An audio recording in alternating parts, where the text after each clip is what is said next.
Hello and welcome to Let's Talk Game of Thrones Sons of Winter, episode 4 of the Game of Thrones series by Telltale. It's me and Apps again, talking through the decisions we made and the story arcs of the main characters. Say hello, Apps. Hello, guys. Right, let's get straight into it. I'll go through in the same way as we have done before, so we'll talk through each of the characters' story arcs. Yeah. Again, we'll get it out of the way early. Our favourite one, Mirror. This is the worst one easily, isn't it? I think so. I can't tell between this or Garrett's one at the moment. They're both bothering me a little bit, but this one is really just a dead rubber for me. I'll talk you through it first. So sure, yeah. You sort of start off, you're sort of speaking to the little coal boy. Yeah. You need to get into Tommen's coronation, basically. You need to find out what's going on. The only person that can get you in, really, is Sarah. And you've pretty much burnt your bridges with both her and Marjorie, so it's all a bit it's not frosty, ideal, isn't it? Yeah, it's not ideal. I think Sarah was starting to warm to me a little bit, only because I said I'd keep her secret about being a bastard, and I think you didn't deny or say you would. You kind of sort of went, well, I can't promise that. So maybe she was a bit more frostier than she was with me, but she seemed okay with me at the beginning of this episode. Yeah, so you're basically having a little conversation with her, and you, without beating around the bush, you're basically saying, I need to get in there. Get me in that coronation. I mean, you've got a few options. I can't remember what they all were, but I think you sort of could try and sweet talk her in, or you could bribe her, you could blackmail her, couldn't you? Yeah. It was all sorts. I mean, I was one for just taking the kinder route because I was sort of half on good terms with her, and luckily she accepted. Oh, see, I weren't risking it. I thought, I can't risk blowing this. I was like, look, if you don't let me in, then I'll be telling everyone your secret. Jesus Christ!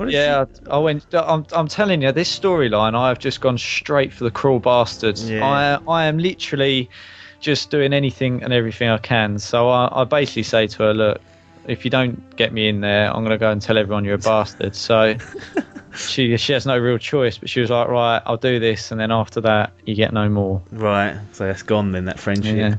Well, so I'm surprised that the thing that worried me there was that I didn't want to be too soft and I'd just go, nah. Yeah, that was a risk. Like I said, because I think I was on better terms with her, I felt like she owed me one anyway for keeping that. I didn't necessarily say it, but I thought, she's going to be on liking terms with me. It was because you shrugged your shoulders at her, no doubt. You probably thought, right, I've got to be stern with her now.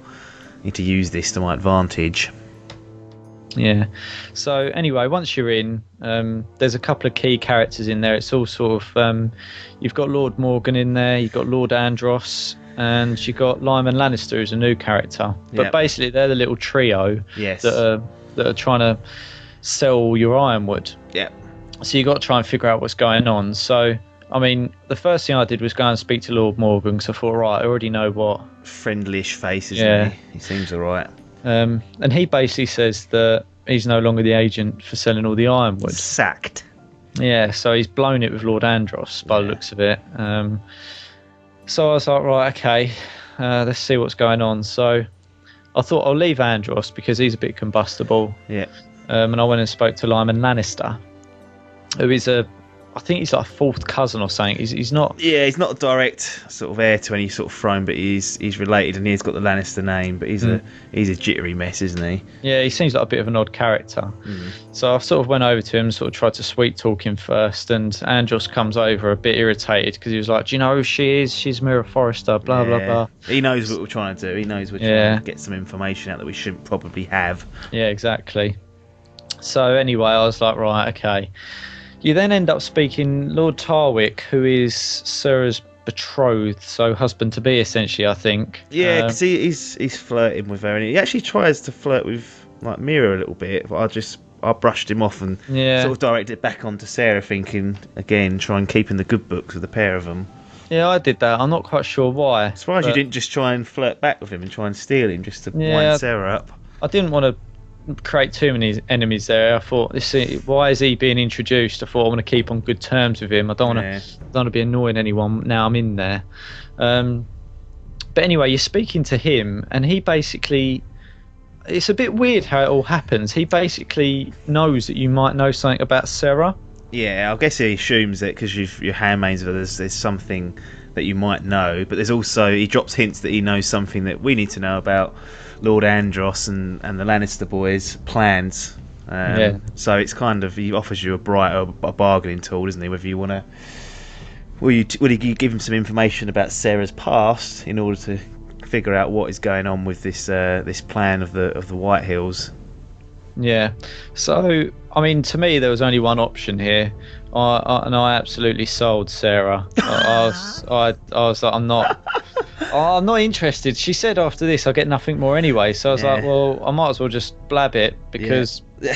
And I did. I was like, well, she's a bastard. So, and he was like, right, get rid of that. Yeah, well, I went the opposite because I was still on good terms with her. I just lied to him, saying, "Oh no, I've met the her family. That she's not a bastard." Essentially, just dismissing that little fire that he might have had in his head, whereby that she's not legitimate. So I lied to him in order to trick him into it. And he gave me the information and told me to go for the Lannister boy. And he doesn't give you the plan, doesn't he? He gives you on the back of that, he gives you some information what you can use to blackmail the Lannister boy or use to your advantage. That's what he gives you. Milk of the poppy seed. That's it. I mean, basically a drug addict. Yeah, I don't know what this poppy seed is, but he's opium. He's had essentially. Right, there we go. Then, well, he's had a torrid old time, Mr. Lannister, and he's addicted to this stuff. So, not a lot of people know apparently, though.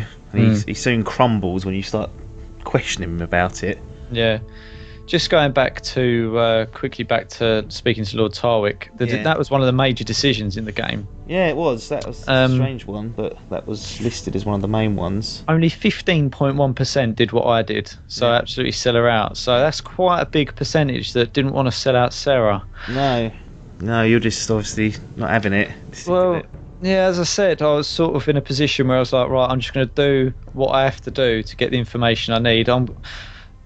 I hate to say it, but King's Landing's got to me. It's absolutely just turned me into this. I'll sell everything to get what I can. Yeah, which has annoyed me a bit because I didn't want to buy into it. But I'm so sick of it over there. I'm hoping that if I piss enough people off, I'll eventually get put down, and that story arc will be done with. But anyway, you find out what the secret is, and Lyman tells you what's going on. That's it, yeah. And it's essentially that Lord Andros is gathering a secret army for the White Hills to march against Ironrath by the looks of it. Yeah. More shit coming to the Foresters' way. More men coming that way, yeah. But Andros knows that you now know, so he's livid. Yeah, he's livid. So you're probably in a bit of a precarious position now. Once again.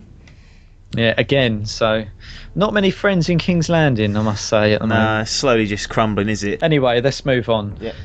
Garrett Tuttle.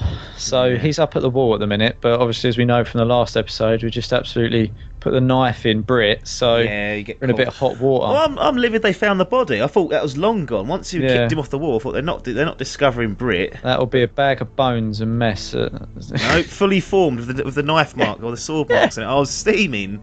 I was like, how is he not? If you dropped a body off a skyscraper, there would be nothing left at the bottom. It's like 700 feet or something ridiculous, isn't it? It's just ridiculous, yeah. Well, they find his body in there, you get locked up, and it's a nightmare to start with. Yeah, but so you're basically locked away. I mean, you have a conversation with Finn, and he comes along and basically vouches for you. I think that's what happened for me. Yeah, no, he vouches for you, but he still doesn't. They still chuck you in jail, and now Finn looks like a bit of a bastard as well, so he's on thin ice. Yeah, so Cotter comes to get you, basically helps you get free. There's a little loose stone on the door, as there would be, and typical loose stone. Yeah, so you get out of there, and you get the option. You and Cotter, and then Finn comes along and finds you and says, "You basically look where you going, sort of thing. I'm coming too." You've got the option at that point to say, "No, you stay here. Don't want you," or come with me. Yeah. So this is a major decision in the game. What did you do, Apps? Easy, just take him along. Like, he just vouched for me 2 minutes before. I was not going to leave him there. He was a marked man after that. He'd already, in putting his trust in sort of Garrett, he'd sold himself up the river to the crows. They were going to eat him alive because in their mind he was lying for us. So I thought it's only fair he comes along. To be honest, I've been getting on a little bit better with him as of late. Yeah. It feels like it was too easy a decision for me. I'm a bit worried about it, that taking him along might turn out to be a mistake. Yeah, well, see the stats. I think it's 90%, isn't it? 90.3% took him, which is quite considerable. Yeah. As I say, it seems like an easy decision. He's a good fighter. I don't know why you'd leave him behind, which makes me think, is he going to cause me problems? Is he going to be a liability later on down the line? Yeah, that's what concerns me now. In the heat of the moment, I was like, well, you're absolutely coming. Yeah. And I did sort of try and engineer that from previous episodes when I said, Cotter's a wildling. So I've been honest with him the whole way, and he's been pretty good, to be fair. He's always been there, but it is a concern. He can't be trusted, really. Yeah, so anyway, you're walking through north of the wall. Heading towards the North Grove. And you come across some wildlings. Cotter says, stay out of the way, don't come out. I'm a wildling, let me deal with them. Yeah. I mean, I thought he looked like he was getting into a bit of trouble there, and it didn't look like it was going to go well. So I was like, right, here I am. I sat there as long as possible. I sat there until it forced me to get up. Basically, there's a stage in the game where it makes you hide behind some trees, and then you have to come out. Like I was going to say, he said, "Don't come out under any circumstances." I was like, "Okay, then I won't." He was getting stabbed in, and I was like, "Well, to be honest, mate, this is your own problem." Even. I think there was always a fight coming there, so I just thought, right, I'll see if I can diffuse it by coming out having and a chat, fronting up. Yeah, but it didn't work. Kicks off. You get into a fight anyway. Cotter gets stabbed in the shoulder, and one of the wildlings steals your food, quite weirdly enough. Yeah. I didn't really understand that. And you get a choice whether to shoot her in the back or not. Yeah. Well, considering two of her mates just tried to take my head off, there's no telling what she's capable of. I'd stuck an arrow in the back of her neck. Well, that's what I tried to do, but I fucking missed. I somehow missed. I was half in mid. It ain't easy. It's one of those things where you know you're on a time limit and you think, right, I need to get this right if I'm going to do it. And then you can blow it quite easily. But luckily, Garrett for me was an absolute ace with the bow and arrow, and he stuffed it in her neck and she went down. Cotter livid. Yeah, I'll be honest, and it looked to me like the crosshair was on her back, but it just went whizzing past her head. I was like, fucking hell, really done with those last few onions. Yeah. What are we going to do here? That was a struggle. But yeah, anyway, Cotter gets stabbed and you haven't got any food, so you carry on going, and you rest at an abandoned camp. Yeah. I was a bit wary of it because I thought, well, this seems a bit convenient. Yeah. I thought, what's Cotter doing here? Is he trying to stitch us up? Yeah, I was a bit concerned about that. It turns out that Cotter's sister there is there, Sylvie. Yeah. So he obviously knew that she'd be there. And basically she says, she'll lead you to the North Grove. So that's where it ends, doesn't it, pretty much, for that particular bit? Yeah, not a lot really goes on. I was expecting a bit more of that storyline to progress, but you basically just break out and carry on making your way to North Grove. That's about it. No. So we move on to Asher. Yes. So it left off last time with you basically having to convince Daenerys that you have seen her dragon. Yes. So, I mean, I showed her the dragon tooth. Yeah. Seemed to convince her. It's sort of like show her the bird. And I was like, well, she could have just fallen in a fire, pissed or something. So I thought, no, that ain't really doing it. But yeah, so she seemed to buy that. Just out of curiosity, did you stroke the dragon nose? I tried to, and he had my hand off. So I saw that coming. So I said, no, I'll stand here. She goes, well, you're quite smart then. I was like, yeah. I was like, well, no, I'm going to have a go at that. And it really didn't like that. It didn't like his nose being got near by any dirty old hands from Asher. Did you, when you were talking to Daenerys, did you feel like she was a bit off, like, compared to like the TV character? She's always a bit softer in the TV show. But this one, she seemed really assertive and, like, evil almost. And I was like, it didn't quite fit with how she sort of acts in the TV show generally. I know she can be a bit of a bitch sometimes, but she reserves that. But this, she was just on the front foot constantly with me. I was like, good Christ. Everything you said, it was like, oh, she remembered that. Oh, Daenerys noted that. And I was like, oh, for fuck's sake, leave me alone. Yeah, I did notice she's a bit more aggressive. Yeah, she was. She's much more passive generally, I think, even at that stage in the series. She's so I found it a bit odd when I said, oh, like, I need the army. Like, we've obviously explained to her the whole story. You think she'd be like, right, well, I ain't having that. No. But she's just basically like, well, I'll think about it. Yeah. What do you mean? Like, I'm helping you free the slaves here, for God's sake. But anyway, she says she'll consider helping you. Yeah. It then cuts to Beshka basically getting pissed and having an argument with Croft. Yeah. She's in a right mess in there, and she's been a bit off for ages about being in and around Marine. And I was like, right, what's happened here? Yeah. You basically start interrogating her a bit, really, and going, look, what's going on? And you get into a bit of a scrap with her. Yeah. And she basically says that she was a slave in Marine and she escaped when she was younger. Yeah, forced to kill other kids and stuff, so she's not got happy memories of that place. Yeah, it went on a little bit long for me, that bit. I was sort of like, I don't really care about this too much. It's not really... It wasn't... I think they was trying to sell it up as like, as a big emotional moment. For me, I was just like, well, I'm fine, it's not nice, but deal with it. Get on with it. You look like you're 30 now. You must have got over it by now. I don't really have that empathy for Beshka. No. Like, I found it a bit odd that she's... I mean, it makes sense that she's this cold-blooded killer, but at the same time, when you think they're supposed to be... If you're a sellsword, you can't be getting all emotional. Yeah, exactly. I was sort of a bit like, oh... But anyway, you sort of...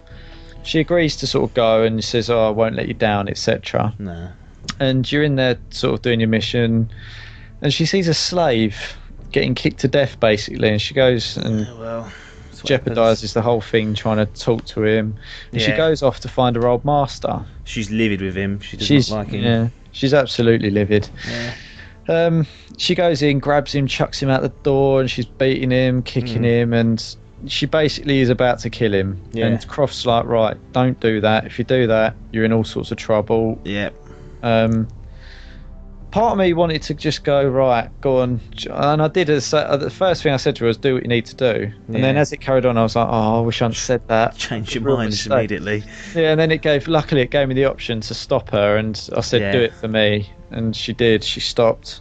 Yeah, I'd done that too. I was just the thing that stuck in my head is that one of the last things Daenerys says to you is you do exactly what Croft says. So I was like, right, fine, I'll do exactly what Croft says. Croft says no. I went, get the hell away from there, pack that in. Yeah, that's pretty much what I did. She tried to defy me anyway, though. She still swung. I had to put her hand in there and stop it. I was like, good Christ, pack it in, woman. That's exactly what happened with me, but only 39.5% stopped Beshka killing the slave master. Surprising, but I guess there's three options for that one, because you can actually kill him yourself. So I guess one of the other options is that you kill him or you let Beshka kill him. So I didn't see the point in killing him yourself, because that doesn't really satisfy Beshka, and Croft's livid, so you've got two people annoyed. Yeah, but I just thought, right, I'll keep shitting on Beshka a little bit. Well, she's expendable in my eyes. I need to get Uncle out of there, not her. That's the way I'm looking at it. I'm really not that concerned about that Uncle. My main concern is just getting that army. Yeah. But anyway, you then sort of storm the beacon, really, with Croft, and you sort of can kill. And you get an option. It says, oh, do you want to shoot, basically? Or do you want to go up and get him? And I was like, well, I'll just go up. And I don't really, because of my earlier disaster trying to shoot the wildling in the back. You didn't want to deal with that. Well, the last thing I needed to try and have to do that again and bollock it up. So I went with a safe bet of killing him with a sword. Easy enough, isn't it? Yeah, but anyway, you end up going up there, and it all plans out well, really. Yeah. Complete your mission, and then it looks like you're going to be going back, hopefully, to get this fucking army. Yeah, although from the little clip I got at the end, it doesn't look like it goes that well. Well, that's what's bothered me. I was about to mention that, because one of the things that Daenerys says in like the look forward to the next episode is, oh, you can't even get your own people to follow you. And I was like, well, you told me to do what Croft said. I don't know what you want out of me. I think it's one of those situations it does where it just stitches you up regardless. Damned if you do, damned if you don't. Yeah, but. Okay, so that's where sort of Ashes ends, and we move on to the main event in my eyes, Roderick. Now, this storyline is this story arc is my favourite part, but it's also the most frustrating for me. It basically starts with you or Roderick having a little fight practicing with Sir Royland, who is increasingly becoming my favourite character in the game. He's awesome. I'm so glad I chose as my Sentinel. That is the best decision I've made all season. On the face of it, in the first episode, it looked like a poor one, but it's paying off now. He's becoming a right lad. Yeah, I'm not convinced that I made the right choice with Duncan. I thought I need a level head, but... He needs to be frozen out, mate, Duncan. He doesn't need to be involved. It doesn't look like it's really been a good decision for me. On the face of it, taking a calm, considered guy looks like the good choice, but it doesn't look like it's turned out to be that way. But anyway, Elena Glenmore comes along with her brother, Arthur. Yes. and offers you basically 20 soldiers and says, there you go, do you want to take out Griff with them? Yeah, I was like, definitely do. Which I was surprised at because, I hadn't got her to marry me, so she'd actually, it looked like that decision at the start's not having an effect because we both got the same option there. Because it really annoyed me, that did. All because of Ilana's dad sailing up the river saying, yeah, you can go marry Griff Whitehall, and that's what drives this, doesn't it? She does not want to marry Griff, so that she's like, right, regardless of whether she was going to marry Roderick or not, she's like, I need your help to kill this bastard, so hopefully I'm going to end up getting the army despite failing the earlier challenge. Yeah, that bothered me because I thought I'd done so well to get that marriage tied down, and I thought, right, well, here it is reaping the rewards, and there you are, who blew it, still reaping the rewards. And that's sometimes where the game, the Telltale series, I haven't noticed it too much in the past ones, but that's the first sort of major one I've noticed so far where quite a big decision like that hasn't affected the storyline either way. Like, that's quite a big one, and they've wrangled it in such a way that I might be ending up with what you should have had and I shouldn't have, if that makes sense. Yeah. So, but then again, that would, as we'll go on to, really affect the rest of the sort of story arc in this episode. So they've sort of made it so that you have to do that. That's the way you go. It's a pivotal point, isn't it? It's the only route you can go. But anyway, you sort of then go and you sort of make your way into the Great Hall, thinking you're the big bollocks, and you go in there and you basically go in there to take down Griff. That's all you're doing. Yeah. I mean, I tried to do it myself, but I really struggled with that. I couldn't get it down to a T for some reason. I don't know how you got on with that little manoeuvre that Sir Royland showed you. Well, Sir Royland blew me away the first time. I wasn't expecting the sort of the right flick, and then the second time I got it. So when I was faced with Griff, I thought I'm going to get a chance of putting him on his back here. So I did it and successfully pulled it off. Put Griff on his back, and he was steaming, and then carried on with tapping the old cane to get Arthur's army in. But did you go for the manoeuvre, or did you puff out of it because of the failures with Sir Royland? I went for it, but still blew it. What happened? Did he knock you over? I stacked it. Yeah, I fell on the deck. But when I was on the deck, I still managed to bang my stick and get him to come in. Yeah, it's a real catastrophe of errors at points in this one for me.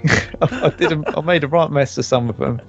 But anyway, and you come in, they sort of go, what are your orders? And I just went, if anyone moves, kill him. Yeah, took some guy out on the throat, didn't they? That's the exact same idea. Just got him right in the throat. I love how we've got the same brutal ideas at the minute. We've got so annoyed with some of the characters, and it's interesting.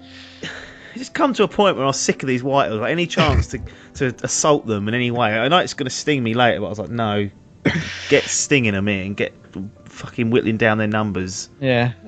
Anyway, they basically hold Griff, and you can sort of keep hitting him, basically. Yeah, you can either walk away and leave him, or you can club him with your cane and punch him. And I went to fucking town on Griff. I did not let up. I kept hitting him, got the cane, jammed it in his eye a few times, and then I wasn't going to stop. I was actually going to just pummel him in and kill him, but bloody Mother Forrester stopped me and that's interesting. Put her hand in. I was livid. I thought you could literally kill him at that point, so I was a bit wary of killing him because I wanted him dead there and then. Because I quite like collateral, so I was like, right, if I have got some sort of bargaining chip here, that's good, but I want to give him a good kicking. So yeah, he's got one eye less now, so that's damaged goods. I bashed him in the eye and I thought, right, I blinded him. That's good enough for me, and I was like, take him away. Took my place, but quite interesting. It's quite a big split, really. It's a 60.9% maimed Griff. So I don't know what stage you get to where it counts as a maiming, whether you had to hit him quite a few times or whether you had to blind him. I don't know whether it's just one punch or whether it's a few. Well, maimed to me says if you maim something, you permanently damage it. So maiming must be the blinding. The eye, yeah. So I was going to carry on. I said I put 3 more pokes, 3 more slams in his eye after that till it stopped me, and I was like, bloody hell, I was going to put him out of his fucking misery there. So I think I clomped him twice and then blinded him. So I think I hit him 3 times. I think I got about 4 or 5 in before he stopped me. It was absolutely I was thought myself a little bit, that's a bit savage. I was like, no, he's a knob. Brilliant. Well, anyway, that sort of goes off. You then get an opportunity to go to the Whitehills and negotiate peace. Lord Whitehill invites you over. Yeah. Which I was a bit wary of. Yeah. You sort of get 2 options here. It sort of says, right, who do you want to take with you? Royland. Duncan or Sir Royland. Now, when I bear in mind the error that I think I made taking Duncan to places. I was like, right, I am going to leave behind the Glenmore soldiers, so I've got some defence there. Yep. But I'll take Sir Royland and his big bollocks with me. Yeah. So Sir Royland's always coming for me. He's my sentinel. It made sense. I didn't care for Duncan's light touch approach. It hasn't got me anywhere so far. I took Sir Royland and took the army with me. I was going full on the attack here, and I was going to, hopefully, in my mind, I was thinking I can take them down here and end this. Right. Have 2 episodes off. You see, I didn't want to go in there because I think at some point it says like, oh, he's always respected people in his halls, etc. I thought, because I think, and then I even said to I can't think of her name now, the daughter of Whitehill. Yeah. I even said to her, am I in danger? And she was like, no, basically. And I was like, right, that's good. Wow, is that the truth? Well, then when I walked in there, I was like, fuck, soldiers everywhere. Yeah, I was like, I'm in trouble here. This feels like Game of Thrones when Robb Stark got absolutely slaughtered. So it feels like the Red Wedding. That's why I was so happy I had the soldiers. I was like, right, now this is actually half a fair fight here. Out of curiosity, it gives you an option when you go in there of what you're going to do. I said be ready to attack. I was like, find an exit. I was like, get me out of here. Well, because I'd Arthur with me, I was like, look, get your men ready. They formed up, and then I said to obviously Mother, get behind Arthur. He's the one to stay behind. Okay.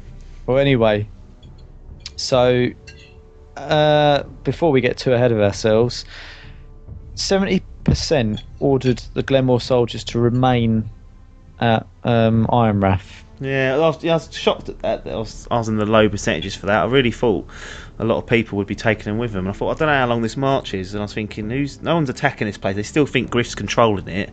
So there's no need for Whitehills to be steaming in. So they don't need protection. I kind of wish I'd left Sir Royland back in case they attacked. And I thought, well, he's the man to be there, manning that sort of incident should it happen. But I'd already decided to go out the attack and try and get rid of Whitehill once and for all. So. Yeah, so my thinking was, well, if I leave the soldiers here, they've got Arthur. Duncan can be as fannying around as he likes, doing whatever. At least I've got some soldiers there, but I don't think that makes much difference anyway. But anyway, that you're sort of talking to Lord, is his name Ludd, isn't it? Ludd Whitehill? Yeah. Yeah. And he basically offers you the chance to, I'm trying to think what it is really, but it's basically an opportunity to work for them, wasn't it? It's trying to basically say they can't make the weapons as fast as the Boltons want, and he says that if you help us do this, then we'll have peace. But then people are saying, oh, it's extortion, it's slavery almost. And it's like, well, I ain't dealing with that shit. Yeah, so I basically went, that's extortion, you can go fuck yourself. It's basically what I said to him. I was like, I'd already made a decision when I went in there that I'm not accepting anything less. I thought, I've got his son in all sorts of trouble, and it was bearing in my mind when you're looking at that poster that painting before you go in, where she always says, that Ludd Whitehill's always said a Whitehill's a Whitehill. So I was like, right, I'm going in there with that sort of knowledge. Yeah, and it basically gets to a point where he's threatening to kill Ryan. Brings him out. He brings him out. Now, I'd taken Sir Royland with me. I was in, right, I'm going to take him down here. For some reason, my mind... Bearing in mind, you're surrounded by about 10 guards. Yeah, I did bear that in mind, but I thought, right, well, if it's giving me the opportunity to do it, then I'm just going to go for it and see what happens. Yeah. I mean, bearing in mind, there's only me, Sir Royland, and the mother there. The odds weren't really stacked in my favour, but I thought, right, I might be able to take one for the team here. Yeah. It didn't go well. Everyone got slaughtered, but Sir Royland got an axe in his face. Did he? Sir Royland threw an axe at Whitehill. And got him in the head, and then everyone just got down with arrows. Not far off what happened to me, because again, like you, I was thinking, right, this is a chance to absolutely take him out, and it kicks. Obviously, I had the arm with me, so I was like, I backed myself here, and Arthur shoots an arrow through Whitehill's head, but then Sir Royland got knifed in the back, and I was like, oh, that's bad collateral. And then unfortunately, the bloody crossbowers on the above sort of level just absolutely peppered poor Roderick and put him down. And I was like, oh, that's not the option to choose then. Yeah. So it gives you the option to go at it again, which I did. Yeah. And I bluffed him. I called his bluff and said, go on then, kill him. Yeah. And he absolutely puffs it. Yeah, he knows he doesn't want Griff to get put down as much as he says, I don't care about my fourth born. Wow. Yeah, that's a lie. Yeah. A Whitehill was a Whitehill. That was ringing in my mind. So, He agrees to exchange Griff for Ryan. I try and get Ryan there, but he went, no, we need to do it at a neutral location. So yeah, I'm a bit wary of that when that happens, no doubt, next episode. But again, any chance to kill him, I'm going to go for it. Yeah, I think I will as well. I'll try and end it. But something I forgot about, the consequences of my actions. I go back to Ironwrath, and there's no bugger there in the courtyard or anything. And I was like, right, empty. This is not good. Who is back here? That's when I thought, because I'd taken the army, I've made a massive error. Whatever's happened, I should have left them here, and I was livid. But it seems that even though you left the army, they'd gone anyway. So yeah, so I was like, right, what have I left them here for if they're all not here? I was like, right, what's happened? But anyway, you sort of walk through, you go into Great Hall, and the wonderful Ramsay Bolton's there. And I was like, oh. I just sighed to myself. I was just like, oh no, I've got to defuse this bomb again. Yeah. It's like having 4 wires there, and you know that probably one of them might not blow up. It probably will anyway. Yeah, exactly. But you never know. Yeah. And he's literally just so combustible. But anyway, he's there with Talia, and it looks like it's all going to really go to pot. I'm really going to have to try and defuse him next time, because it ends there, doesn't it? It ends with you just coming in and talking and just saying your first words to Ramsay Bolton, and then it ends. You're like, bloody hell! It's the first thing I have to do next episode is deal with this absolute nutcase. I literally dread dealing with him after that first episode, because I was a bit too cavalier with him last time. I think I didn't really take it seriously and ended up with a slit throat. I mean, I think that would have happened anyway, but. You know, you just think, I can't be dealing with any more throat slitting going on. No, can't lose Roderick. But at the same point, if I get a chance to put down Ramsay Bolton, I will, because I'm sick of him. I hate him for the actual series, so... Well, that's what makes me think that, because the way the timeline's married up, I don't think this is sort of just after season 3, so I imagine there's no way of getting rid of him, because he's still knocking about into season 5. I need him out. I can't bear him as a character. But yeah, so we've got that to deal with. Yeah.